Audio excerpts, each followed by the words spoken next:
Bedroom बनवाते वक्त 90% लोग यही गलतियां करते हैं, क्योंकि बेडरूम डिज़ाइन के 12 रूल होते हैं जो कि हर प्रोफेशनल जानता है पर कोई बताता नहीं है। आज की वीडियो में मैं आपको 0 से लेके 100% तक कंप्लीट इन्फॉर्मेशन बिल्कुल फ्री में शेयर करूंगी। आई चैलेंज यू, ये वीडियो देखने के बाद आप अपना बेडरूम खुद डिज़ाइन कर पाएंगे। आपको मेरी बात पे ट्रस्ट नहीं हो रहा है? तो ये पॉइंट्स देखिए मैंने कौन कौन से पॉइंट्स कवर किए हैं। Layout planning without computer, electrical points और electrical drawing without computer, ceiling design, lighting design, wall treatment और वॉल फिनिशेस और कलर कॉम्बिनेशंस। इनकेस फिर भी कुछ रह जाता है तो I am here for you. You can ask me any doubt, any query, I will definitely reply. So without further ado, let's get into the video.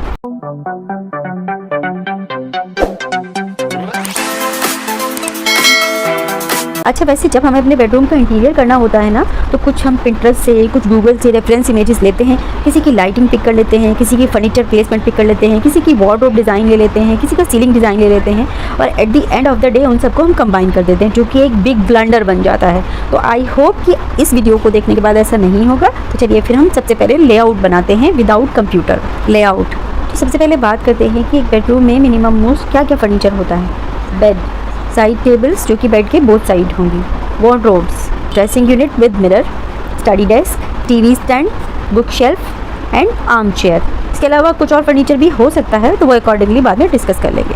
अच्छा, layout start करने से पहले 2 पॉइंट्स आपको ध्यान रखने हैं। एक कि आप वास्तु फॉलो करें या ना करें, आपके बेड की डायरेक्शन नॉर्थ साइड नहीं होनी चाहिए। अब इसका क्या मतलब है? जब आप बेड पे सोएं तो आपके हेड की जो डायरेक्शन है वो नॉर्थ साइड नहीं होनी चाहिए। आपका हेड नॉर्थ डायरेक्शन में नहीं होना चाहिए। सेकंड ये कि बेड के ठीक सामने मिरर प्लेस नहीं होना चाहिए। बस ये 2 मोस्ट इंपॉर्टेंट पॉइंट थे जो कि मैंने आपको बता दिए हैं। चलिए फिर अब आपके लेआउट को डिज़ाइन करना स्टार्ट करते हैं। अब सबके बेडरूम का साइज़ तो डिफरेंट होता है, तो फिर क्या करेंगे? तो मैं आपको एक एग्जाम्पल के थ्रू वो टेक्निक शेयर कर रही हूँ जिसके बेसिस पे आपके रूम का साइज़ कुछ भी हो, आप उसको ईजिली डिज़ाइन कर लेंगे। अब आपके रूम का साइज़ कुछ भी हो, आपको अपने बेड की पोजीशन इस तरह से रखनी है कि जब भी आपका डोर ओपन हो तो बेड पर बैठा हुआ कोई भी बाहर से डायरेक्टली विजिबल ना हो। अब इसके लिए आप क्या कर सकते हैं? अगर आपका बेड डोर के ठीक सामने आ रहा है तो आप अपने बेड की पोजीशन चेंज कर दीजिए। उसे इस तरह से प्लेस कीजिए कि जब भी आपका डोर ओपन हो तो सामने वॉल नज़र आए, ना कि बेड। बट ये हर रूम के लिए तो पॉसिबल नहीं है, पर कोई प्रॉब्लम नहीं है। आपको बेस्ट ट्राई करना है कि हम इसे अचीव कर लें। इनकेस नहीं हो रहा है तो कोई प्रॉब्लम नहीं, वो लीस्ट कंडीशन है। अपने रूम के साइज़ के अकॉर्डिंग ही आपको बेड का साइज़ सिलेक्ट करना है। ये देखिए, डबल बेड, क्वीन साइज़ और किंग साइज़, 3 साइज़ के बेड आते हैं। तो ये स्टैंडर्ड साइज़ होते हैं। आपको स्टैंडर्ड साइज़ का बेड ही लेना है, ऐसे नहीं कि कोई भी साइज़ का बेड बनवा लें। स्टैंडर्ड साइज़ क्यों चाहिए होता है? क्योंकि स्टैंडर्ड साइज़ के अकॉर्डिंग ही जो फर्निशिंग होती है वो भी स्टैंडर्डाइज ही होती है। आपको बेड शीट चाहिए, कंफर्टर चाहिए, तो आप जो भी साइज़ का बेड बनाएंगे, जो भी साइज़ का बेड चूज़ करेंगे, उसी के अकॉर्डिंग आपको ईजिली चीज़ें मिल जाएंगी। अगर आप कोई वियर्ड साइज़ बनवा देंगे तो फिर वो आपको ऑल द टाइम कस्टमाइज़ ही कराना पड़ेगा। और अगर रूम का साइज़ आपका बड़ा है तो फिर आप राउंड शेप का बेड भी ले सकते हैं। अब बेड प्लेसमेंट के बाद बेड के आसपास राउंडिंग मूवमेंट्स के लिए आपको 2 फीट 6 इंचज़ की स्पेस छोड़नी है।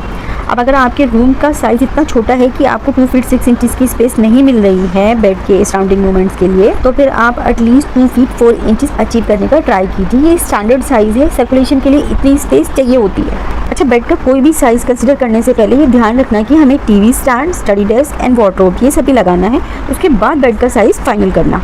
अच्छा, यहाँ एक और इम्पॉर्टेंट पॉइंट ये है कि अगर बेड को रूम के सेंटर में प्लेस करने से हमें बाकी चीज़ों के लिए स्पेस नहीं मिल रही है, तो फिर हम बेड को रूम के कॉर्नर में भी प्लेस कर सकते हैं। अब ऐसा नहीं है कि जो बेड रूम के कॉर्नर में प्लेस होते हैं तो उनके कोई व्यूज़ नहीं होते, उनके कोई एलिवेशन नहीं होते। देखिए ब्यूटीफुल इमेजेस। तो ये आपको देखना है कि बेड भी अच्छे से प्लेस हो जाए और सारी फर्नीचर भी, रिमेनिंग फर्नीचर भी अच्छे से आ जाए। मेजरमेंट्स, ये तो मेजरमेंट समझते हैं। आपके फ्लोर से लेकर के मेट्रेस के टॉप तक की जो आपकी बेड की हाइट होती है वो होती है 18 इंचज़, जो कि स्टैंडर्ड है।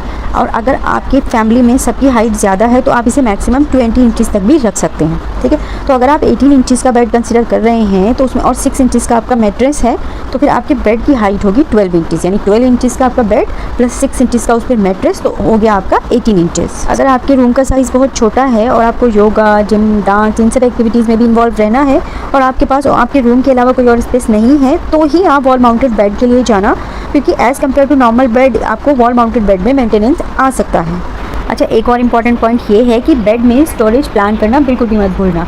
स्टोरेज प्लान करने से आपकी जितनी एक्स्ट्रा बेड शीट्स कंफर्टर हैं वो आप इजीली इन ड्रॉर्स में रख सकते हैं और आपकी काफ़ी स्पेस सेव हो जाती है। और आपको अलग अलग टाइप की अगर बहुत सारी चीज़ें रखनी है तो फिर आप हाइड्रोलिक्स का भी यूज़ कर सकते हैं। अब यहाँ बहुत सारे लोग बोलेंगे कि हाइड्रोलिक सिस्टम जल्दी ख़राब हो जाता है, तो देखिए हर एक हार्डवेयर का अपना एक लाइफ स्पैन होता है, लेकिन आप अगर अच्छे ब्रांड पे जाते हैं तो उसकी एक आपको अच्छी लाइफ वारंटी मिल जाती है। इसलिए ऐसी चीज़ों में हमेशा ब्रांड्स में जाएँ, लोकलाइज ऑप्शंस पे ना जाएँ। साइड टेबल्स, साइड टेबल में आपको 2 हाइट देखने को मिल जाती हैं। एक आप बेड की हाइट के बराबर बेड की हाइट के अलाइनमेंट में टेबल की साइड टेबल की हाइट रख सकते हैं, तो इस केस में आपका मैट्रेस ऊपर रहता है, ठीक है। सेकंड ऑप्शन में आप साइड टेबल की हाइट अपने मैट्रेस के अलाइनमेंट में रख सकते हैं, यानी कि आपका मैट्रेस और आपकी साइड टेबल दोनों एक ही लेवल में रहेंगे। और हाँ, साइड टेबल्स में भी ड्रॉर देना बिल्कुल भी मत भूलना। वार्डरोब, अपने रूम के डेड स्पेस में आपको वार्डरोब प्लान करना है, क्योंकि आपके बेड के एक साइड आएगा आपका ड्रेसिंग यूनिट और दूसरी साइड में आएगा आपका वार्डरोब। अब आपके वार्डरोब का जो डेप्थ होता है वो क्लियर होता है 2 फीट। अब 2 फीट अगर डेप्थ है तो उसका शटर है वो एटलीस्ट 1 फीट वाइड या फिर 1 फीट 6 इंचेस वाइड होगा। अब अगर आपके पास में इतना स्पेस है कि आपके पास सर्कुलेशन मूवमेंट भी है, प्लस आपके वार्डरोब का शटर भी ओपन हो सकता है इजीली, आपके पास इतनी स्पेस है तो आप अपनी वार्डरोब को ओपनेबल बना लीजिए। अदरवाइज़ आप स्लाइडिंग शटर्स वाली वार्डरोब यूज़ कर लीजिए, ठीक है। अब अगर आपके पास में इतनी स्पेस है कि आपकी वार्डरोब की लेंथ भी आपको सफिशिएंट मिल रही है जितनी आपको रिक्वायर्ड है, तो उसी के साथ आप अपना स्टडी डेस्क भी लगा सकते हैं। और अगर आपके पास में इतना सफिशिएंट स्पेस नहीं है तो फिर जो आपके बेड के एक साइड में जो ड्रेसिंग आएगा उसी के साथ में आप अपना स्टडी डेस्क भी प्लान कर लीजिए। Study desk and dressing unit की हाइट की बात करें तो दोनों की हाइट ही होती है 2 फीट 6 इंचेस, यानी दोनों का जो टॉप है वो 2 फीट 6 इंचेस हाइट पर होगा। अगर आपको स्टडी डेस्क के साथ में स्टोरेज प्लान करना है, ओवरहेड स्टोरेज देना चाह रहे हैं, तो आप अपने अकॉर्डिंग प्लान कर सकते हैं, लेकिन आपको वो इस तरह से प्लान करना है कि वो आपकी अगर ड्रेसिंग यूनिट के साथ दे रहे हैं तो उसके कॉम्बो में जाए। एक्स्ट्रा फर्नीचर की बात करें तो arm chair, Ottoman bed bench और स्विंग, आप ये सब भी ऐड कर सकते हो। इसके लिए आपको अपने रूम का साइज़ देखना पड़ेगा। अब ये सब अगर आप कंप्यूटर में नहीं कर सकते हैं तो कोई प्रॉब्लम नहीं है, आप सिंपली ग्रिड वाला पेपर ले लीजिए जिसमें बॉक्स बने होते हैं, राइट। एक बॉक्स को 1 फीट का कंसिडर कीजिए और अपने रूम की एग्जैक्ट मेजरमेंट सबसे पहले कर लीजिए। उसके बाद सभी फर्नीचर की मेजरमेंट लेकर अकॉर्डिंगली इस पेपर पर पहले प्लान कर लीजिए और उसके बाद उन्हें प्लेस कर लीजिए। मैंने आपको सारी मेजरमेंट 1 बाय 1 बता दी हैं। Ceiling for bedroom, simplicity is the ultimate sophistication. आप बेडरूम की सीलिंग बिल्कुल सिंपल रखना, क्योंकि जितनी सिंपल सीलिंग उतना लॉन्ग लास्टिंग इम्प्रेशन। ऐसे पुराने ज़माने की शेप्स और कलर तो बिल्कुल भी यूज़ मत कर लेना। आप पीओपी सीलिंग यूज़ कर सकते हैं, जिप्सम सीलिंग यूज़ कर सकते हैं, आप पीवीसी सीलिंग यूज़ कर सकते हैं और आप स्ट्रेच सीलिंग यूज़ कर सकते हैं। और इन सब सीलिंग को यूज़ करके आप एक एलिगेंट लुक अचीव कर सकते हैं। अब आप पूछोगे कि बेडरूम में फॉल सीलिंग की क्या ज़रूरत है, तो बेडरूम में फॉल सीलिंग लाइट्स के बेस्ट प्लेसमेंट के साथ साथ एस्थेटिक अपील के लिए भी की जाती है। समझे? नहीं समझे ना? चलिए एक एग्जाम्पल से एक्सप्लेन करती हूँ। देखिए, बेडरूम में फ़ैन हमेशा बेड के सेंटर में आता है, ना कि रूम के सेंटर में। लेकिन आपका बेड का सेंटर और रूम का सेंटर हमेशा सेम हो ये तो पॉसिबल नहीं है, तो फिर आपको ऑफ सेंटर फ़ैन यूज़ करना पड़ेगा। तो आप उसको कैसे यूज़ करेंगे? तो उसको सिंपल आपको फॉल सीलिंग के थ्रू करेक्ट करना पड़ेगा। अब क्या है, आपको मान लीजिए बेड के सेंटर में फ़ैन लगाना है, तो आप उतने पार्ट को इक्वली डिवाइड करके उसमें ग्रूव के थ्रू ऐड कर दीजिए और अपनी सीलिंग को 2 पार्ट्स में डिवाइड कर दीजिए। ग्रूव ऐड करने से आपकी सीलिंग 2 अलग अलग पार्ट्स में डिवाइड हो जाएगी और वो देखने में भी एस्थेटिकल भी ब्यूटीफुल लगेगी। तो अब बात करते हैं लाइटिंग एंड इलेक्ट्रिकल के बारे में।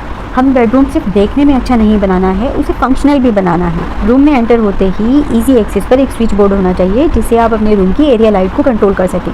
इसके साथ साथ आपको एक 2 वे स्विच भी प्लान करना पड़ेगा अपने बेड साइड टेबल पर, जिससे कि जब आप रूम में एंटर हों तो अपने स्विच बोर्ड से आप अपने रूम की एरिया लाइट को कंट्रोल कर लें और वही लाइट आप अपने बेड साइड टेबल से स्विच ऑफ भी कर दें, आपको उठना ना पड़े। इसके अलावा आपको बेडरूम में 3 टाइप्स की लाइट रिक्वायर्ड होती हैं, एरिया लाइटिंग, मूड लाइटिंग और टास्क लाइटिंग। चलिए फिर एक रूम के लेआउट से समझते हैं। तो इस रूम में ये है आपकी एरिया लाइटिंग जो कि आपके कंप्लीट रूम में लाइट स्प्रेड करेगी।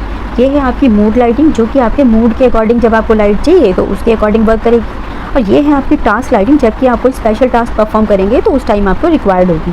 अच्छा, आपको फ़ैन के पॉइंट्स भी 2 वे लेने हैं, क्योंकि आधी रात को किसी को भी बेड से उठ के फ़ैन ऑफ करना अच्छा नहीं लगता। तो ये हो गया हमारे रूम का इलेक्ट्रिकल लेआउट। अब हम क्विकली ये भी डिस्कस कर लेते हैं कि हमें बेडरूम में स्विचेस कहाँ और किस हाइट पर लेने हैं। बेडरूम में एंटर होते ही जो स्विच बोर्ड आएगा आपका, वो आएगा 36 इंचेस से 42 इंचेस हाइट पर। साइड टेबल पर जो स्विच बोर्ड आएगा वो आएगा आपका 21 इंच से 24 इंचेस हाइट पर। टीवी यूनिट में 3 स्विच बोर्ड आते हैं। सबसे पहला स्विच बोर्ड आएगा 24 इंचेस हाइट पर कैबिनेट के अंदर, जिसमें कि सिर्फ प्लग पॉइंट्स होंगे। दूसरा आएगा आपका 30 इंचेस हाइट पर कैबिनेट के ऊपर, जिसमें कि जो आपने कैबिनेट के अंदर प्लग लगाए हैं उनका कंट्रोल और टीवी का कंट्रोल होगा। और हाँ, एक एडिशनल स्विच लगाना मत भूलना चार्जिंग के लिए। तीसरा स्विच बोर्ड आएगा 36 इंचेस हाइट पर, जो कि टीवी के पीछे आएगा, जिसमें सिर्फ 2 टीवी के प्लग लगेंगे। अगर आप इस तरह से टीवी यूनिट के स्विचेस प्लान करेंगे तो आपको टीवी यूनिट के आसपास कोई भी एक्स्ट्रा वायर नज़र नहीं आएगा। टीवी यूनिट प्लान करना कोई मैंडेटरी नहीं है, ये आपकी पर्सनल चॉइस है, क्योंकि कुछ लोग बेडरूम में टीवी लगाना प्रीफर करते हैं जबकि कुछ लोग नहीं। अगर आप टीवी यूनिट प्लान नहीं कर रहे हैं तो उसके बिहाफ पर आप बुक शेल्फ डिज़ाइन कर सकते हैं। वहाँ पर उसके नीचे प्रोफाइल लाइट को यूज़ करके मूड लाइटिंग क्रिएट की जा सकती है। एसी आएगा आपका बेड की ऑपोजिट वॉल पर या फिर साइड वॉल पर। अगर आप बेड हेड वाली वॉल पर एसी लगाते हैं तो जब भी मेंटेनेंस आएगा आपका पूरा बेड ख़राब हो जाएगा। कलर्स। सो क्विकली बेडरूम में कलर कॉम्बिनेशन का जो मेथड है उसे नोट कर लीजिए। बेडरूम की 3 वॉल्स को बिल्कुल सिंपल बनाइए और एक वॉल पे वॉल पैनलिंग करा लीजिए या स्लाइटली डार्कर शेड यूज़ कर लीजिए। अब जो आपको 3 वॉल्स पे कलर कॉम्बिनेशन यूज़ करना है वो नोट कर लीजिए। क्रीम पाई, morning glory, almost Ivory, eggshell, ये हैं आपके डोमिनेटिंग 60% वाले कलर, जो कि आप आँख बंद करके यूज़ कर सकते हैं। ये हमेशा अच्छे ही लगेंगे। एक वॉल पर अगर आप टीवी यूनिट या फिर वॉल पैनलिंग करा रहे हैं तो उसके लिए आप थोड़े डार्कर शेड यूज़ कर सकते हैं, जो कि आपके रूम के एस्थेटिक्स के साथ जाएं। तो वहाँ आप यूज़ कर सकते हैं oyster green, mistake lake, twinkling star, warm stone और एल्पाइन। ये हो गया आपका 30% का सेकेंडरी कलर। अब रिमेनिंग बचा 10% का एक्सटेंड कलर। वो कहाँ यूज़ करेंगे? वो यूज़ करेंगे हम आपके फर्निशिंग्स में। फर्निशिंग्स पूरे बेडरूम की जान होती है। इसमें आपको 10% का एक्सेंट कलर यूज़ करना है, जो कि आपके डोमिनेंट एंड सेकेंडरी कलर को कॉम्प्लीमेंट करेगा। जैसे कि इस बेडरूम में देखिए, ये है आपका डोमिनेंट कलर, ये है आपका सेकेंडरी कलर और ये है आपका एक्सेंट कलर। बेडरूम आपने बेस्ट डिज़ाइन कर लिया, लेकिन अगर आप इस तरह की बेडशीट और कुशन यूज़ करेंगे तो पूरे बेडरूम का लुक ख़राब हो जाएगा। इसलिए थोड़े पैसे इन्वेस्ट करके आप अच्छी क्वालिटी की फर्निशिंग्स यानी कि curtains, bedsheet, bed runner, cushions और रग्स बहुत अच्छी क्वालिटी के लेना, जो कि आपके पूरे बेडरूम के एस्थेटिक इंटीरियर्स को कॉम्प्लीमेंट करें और आपका बेडरूम निकल के आए। ये रहे कुछ एग्जांपल्स। सो आई होप कि मैंने आपके साथ में कंप्लीट इन्फॉर्मेशन शेयर कर दी है और अब आप इतने कैपेबल बन चुके हैं कि आप अपना बेडरूम खुद डिज़ाइन कर लेंगे। फिर भी कुछ रह जाता है तो I am here for you can ask me any doubt, any query.